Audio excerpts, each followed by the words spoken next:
এখন বানাচ্ছি হচ্ছে ব্রেকফাস্ট। তো আজকের ব্রেকফাস্টে রুটি টুটি কিছু নেই, হচ্ছে ম্যাগি। ম্যাগি নিয়ে এসেছি, তো ম্যাগিটা রান্না হয়ে গেছে, নিয়ে নিয়েছি। আগেটা ছিল মেয়ের আর এটা হচ্ছে আমার। গরম গরম ম্যাগি সামনে চালিয়ে দিয়েছি কুলার, হাওয়া হচ্ছে, মানে মিডিয়াম গরম।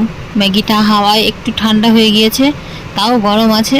ফু দিয়ে দিয়ে খেয়ে নিচ্ছি আমি আর বড় মেয়ে। আর এখন হচ্ছে দুপুরবেলায় 2:40 বাজে, ঘুমিয়ে পড়েছিলাম তখন। এখন ঘুম থেকে উঠলাম, ঘুম থেকে উঠে আই এম দ্য অবাক, কারণ ঘুম থেকে উঠে দেখি আমার বর রান্না করছে।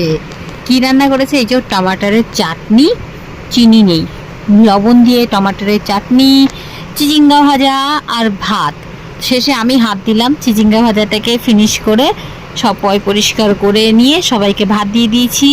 আর মেয়েদের সবজি খায় না দেখে আলু সেদ্ধ ছিল, আলু সেদ্ধ দিয়ে ভাতটা ভালো করে মেখে দিয়ে চিচিঙ্গা ভাজা দিয়ে দিয়েছি।